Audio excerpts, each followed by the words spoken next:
I need to sleep eventually, but every moment I spend sleeping is a moment I'm not driving. Hopefully.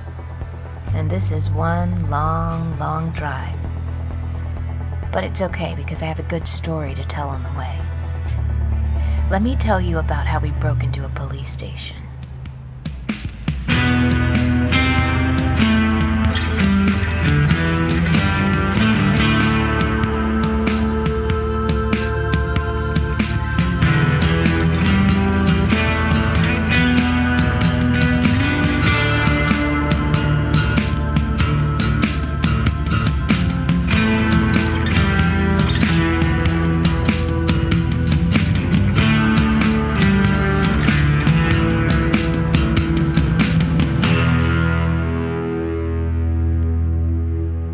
Alice Isn't Dead by Joseph Fink. Performed by Jasika Nicole. Produced by Disparition. Part 1, Chapter 7. Let's Break Into a Police Station. Thank you to Audible.com for supporting Alice Isn't Dead and making this show possible. For a free 30-day trial, go to audible.com/dead. That's audible.com/dead. And stick around after the show for the answer to a surprise mystery question, which is, spoilers, why did the chicken cross the road? Stopped for lunch in Meridian, Mississippi. Fried things, cheesy things, sweet tea. The place had all these lunch boxes, old ones with blocky cartoons and action poses. Have fun with it, the lunch boxes said. And also stuff yourself, they said. I had been on the road for hours and I was so hungry, but then I realized my mistake as the mass of it started pulling at me. Ended up having to take a long nap, but then I woke up feeling so good that suddenly the whole mistake seemed like a great idea. For one thing, I wasn't going to have to eat again for maybe even a day. If you're not looking to stop much, a meal like that is the perfect way to keep yourself going.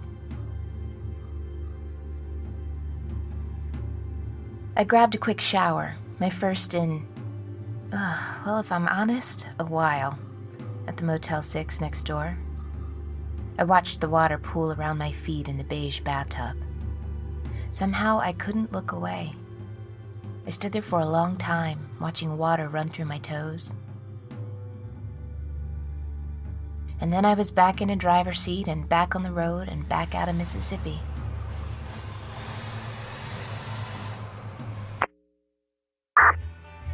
Sylvia and I were going to break into a police station in Savannah, Georgia so that we could find any evidence of what this Officer Campbell had been planning to tell her. It just wasn't clear how we were going to do it. The front was a big glass window, fine, but the rest was cinder block blank. Barred windows, no back door, nothing that could be crawled through or into. It was a box with one opening, and that opening was right on the street. Even trying to case the place was hard. There were cops everywhere, hanging out, chatting, and staring at us as we tried to casually walk by. Nothing casual about the two of us, I guess, I said. Could we just run in and run out? She said. Well, there's one door. You run in, it'd be tricky to run out. We took our fourth walk down the block. An officer across the street watched us with open suspicion. After what happened in Kansas, I could feel my heart pound just looking at his uniform, at the contempt on his face. Not the front then, I said. All right, you stay here. I'm going to walk down that alley. Meet me on the other side. At the end of the alley was a dumpster. Well, fuck it then. I climbed up on it, and from there I got on the roof. I crawled, body prone, so that I wouldn't be seen and they wouldn't hear footsteps below. Along the top of the building were skylights. I crawled to the edge of one. I was above a desk that needed decluttering and a floor that needed mopping. I inched my way back, hopped off as casually as someone can hop from roof to dumpster to ground, and I met back with Sylvia. Okay, so here's what, Sylvia, I said. I'm gonna need you to make a distraction. What kind of distraction? That I don't know, but I need to do something very stupid and very loud, so I need you to do something stupider and louder than me. She grinned. I know just the thing. Oh man, don't tell me. I'd have to try to stop you. Just do it. The average flag size in Texas is so much bigger than anywhere else. Yeah, I know the usual joke, but really, what is it about Texas that makes them want their flags so big? American flags the size of minivans, the size of small houses, waving from car dealerships and libraries. There is something to be said, obviously, about insecurity. The wisdom is that the most performatively loud person at the party is the most insecure. And Texas is nothing if not performatively loud. Their threats of secession, the bluster that permeates their politics, and of course these huge flags. And then you see the countryside of Texas, and maybe you understand a bit. Because it is beautiful, sure, but a lot of it is empty. Empty in a way that feels heavy. Like the big cities in Texas are just fronts to hide that it's mostly an empty state, with a population trying to be as loud as possible so no one will notice that all of them live tucked away in the east. All hell West Texas, right? I mean, most of this could be said about America as a whole, and probably should be, but I'm not in America right now. I'm in Texas.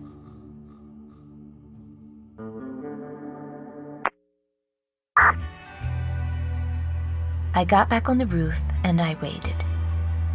I couldn't see anything crouched like I was, but if I couldn't tell when Sylvia's distraction happened, then the distraction wasn't big enough.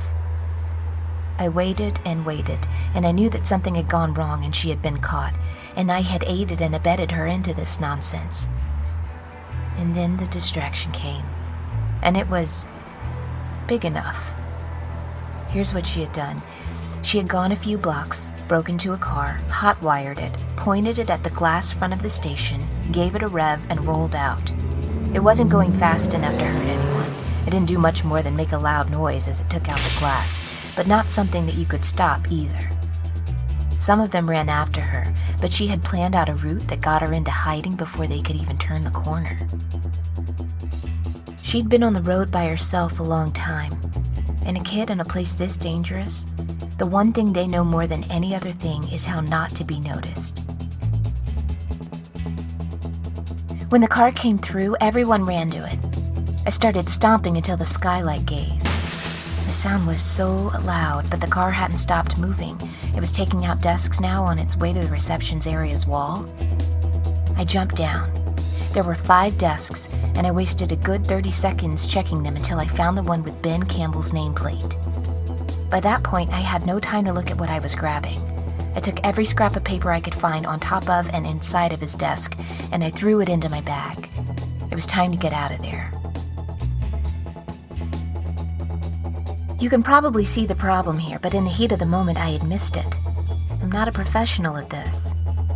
I wonder if I'm a professional at anything. Of course, there wasn't a way back up to the skylight. Easier down than up. I was standing in the back of a building with only one exit, and every cop in shouting distance was gathering at that exit looking at the goddamn car that had gone through it. I was trapped.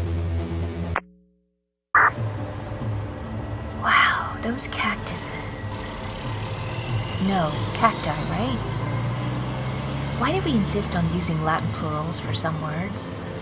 There are people who care so much about every jagged edge of this language. It's not cactuses, they'll say, it's cacti. But then they'll get angry about some new jagged edge poking up. Language is all jagged edge and mess. Let go of the old mess. Embrace the new mess. Anyway, the cactuses look like out of Looney Tunes. Perfect reverse tripods, bright green with thick visible spines. This whole landscape is like a painting, and I feel like I'm a detail in that painting. Desert landscape with truck in background. Artist unknown.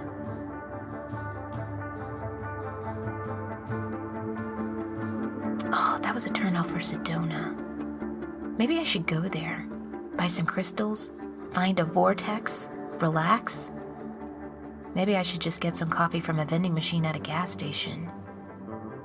There are choices in life, and I take some of them.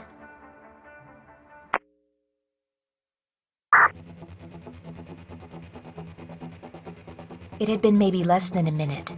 Attention was still entirely on the crash, but there were seconds maybe before someone turned and saw me standing there. I thought for a moment of hiding, waiting until everyone went away for the night. But first of all, it didn't seem likely that that was a thing that happened at a police station. I mean, probably they had a night shift. And even if they didn't, there was no way they were just going to leave a building unattended that was missing its entire front wall. Every second I stayed, the probability of my getting caught ticked toward 1. I tried jumping, but the skylight was way too high for that and still rimmed with broken glass. I looked around for... What? What did I think I would find? I looked around for a miracle, I guess. But there wasn't a miracle. There was only me and whatever I would choose to do next. So I clambered up on Officer Campbell's desk, and I turned, and without giving myself time to think better of it, I hurled myself from the desk up at the skylight, sucking in my stomach in some half-assed attempt to keep from getting blood out on the glass. My hand slapped onto the roof, and my chest slammed into the edge, and that did some bad things, but there wasn't much glass where I hit, so I avoided getting completely skewered. Even with the excitement of the car, there was no way they weren't going to notice a woman jumping off of a desk and half landing up through a skylight. My chest was on fire, and my hands were rapidly sliding toward me, but I could hear the footsteps coming, I could hear the shouts, and I knew I was moments from a hand wrapped around my ankle. I thought about that parking lot in Kansas. I thought about an arm on my throat. And through the numbness of shock, I pulled myself all the way up through the skylight and off the roof and onto the ground with a brief awkward stop on the dumpster that didn't so much slow my fall as roll my ankle. And so, bleeding and limping, I tore as fast as I could away from the station. They were rounding the corner from the front, 5 of them running after me. And that's when Sylvia, bless her, ran behind them shouting, "Hey assholes, how's your front window?" as she sprinted in the opposite direction. That took care of 3 of them. I honestly don't know how I lost the other 2. I never looked back. I ran until the world went dark at the edges, until I could hear the hollow of my breath. It must have been a memorable sight in quaint old town Savannah, blood dripping from my chest, big, ragged gasps. But I made it back to the truck and sat in it, trying to figure out if I had gotten away and hoping that Sylvia would come along soon. She did about 10 minutes later, flying in through the door with a, "Hey, so start driving."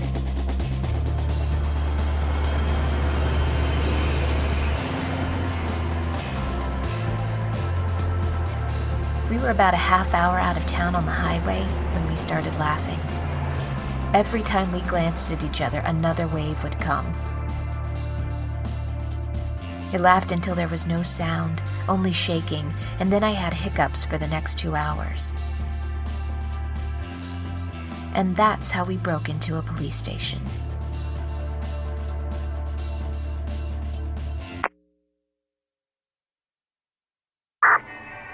We stopped in a parking lot off 95 and went through what I had taken. There was a lot of crap on his desk. Reports, department memos, printed out emails. Because it became apparent that Ben was the type of person who printed out his emails in order to read them. Which would have been amazing luck if his emails had been about anything other than the dull minutiae of his job. Ticket quotas, reminders of policies, automatic emails to let him know that someone had responded to his comment on Huffington Post. "Wait," said Sylvia, after nearly an hour of tedious reading in which I learned a lot about Ben's opinions on Star Trek canon. "Do any of these places seem important to you?" It was a handwritten list of cities, written on the back of one of the printed out emails. Everett, Kingston, Waco, there was a bunch of them. Most of them had been crossed out, but it was what was written at the top of the paper that tore at me. Brought out fresh grief I hadn't known was there. Vector H, it said at the top of the page. Just like you had written in your papers, Alice. "Yeah," I managed. "This is definitely something." Most of the town names were scribbled out, but one of them had been circled. That's as good a next step as I think we're gonna get, I said. Okay, great. This is gonna be a long drive, she said. Do you have an iPhone hookup in here or something? She laughed, but I didn't. I looked at her. She was so young and so fucking brave. She was so much braver than me. Smarter, too. Faster, stronger. By almost any measure, a better person. I knew what I had to do.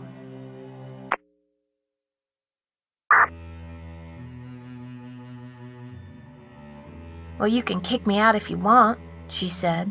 Be a dick after everything, but I'll just find another way to get there. And I knew she would. I had never met anyone so dedicated and brave. It made me wonder what I am. It's silly what we're doing, Sylvia, I said. Maybe even it's wrong. But you and I, we can't not do it, right? She nodded, jaw set. Right, I said. We would be out here no matter what, even though whatever is waiting in that town, it's not a good thing. Maybe it's the kind of thing a person doesn't come back from. And, Sylvia, I am a foolish, foolish person. Because I'm going to go. No matter what, I am going to that place. But you are not a fool, Sylvia. Whatever it is we're working against, they should be very afraid of you. Because I think you're our best shot at stopping it. Of course you won't stop anything if you get killed poking around some town that may or may not have the answers. But that doesn't have to happen, because no matter what, I'm going to go there. Whether you go or stay, it is too late for me. I need you to be smarter than me. I need you to lay low and keep trying to hear what you can hear, and I need you to grow and get even smarter and more powerful than you are now. Let me be the fool.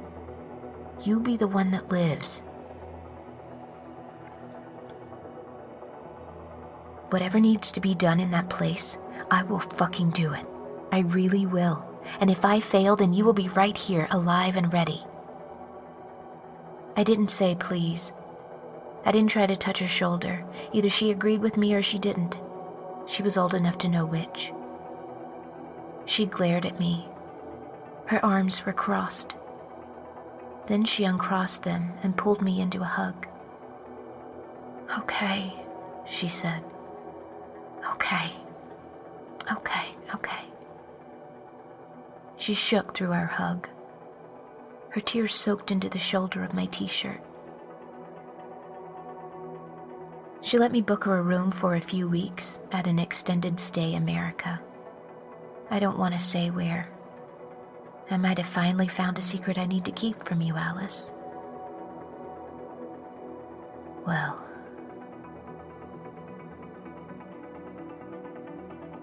Crossed into California north of Lake Havasu, the Inland Empire, land that would hardly be populated if it weren't for the tempting light of LA just over the San Gabriel Mountains, a daily commute for those who want a house more than they want the hours of their day.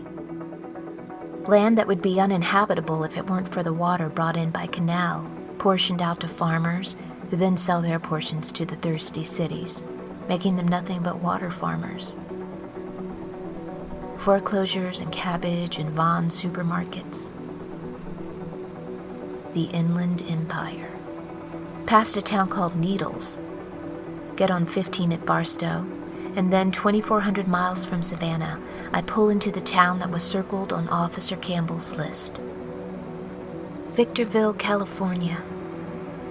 What is hidden here? Or what is hiding?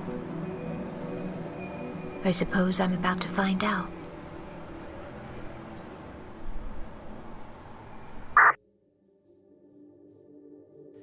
Thanks to Audible.com for supporting our podcast. Audible.com is a leading provider of audiobooks with more than 250,000 downloadable titles across all types of literature, including fiction, nonfiction, and periodicals. Audiobooks are great to listen to when you are driving across the country on a scrap of evidence that you hope will lead you to the truth, whatever that truth may be. For our listeners, Audible is offering a free 30-day trial. Just go to audible.com/dead and browse the over 250,000 audio programs.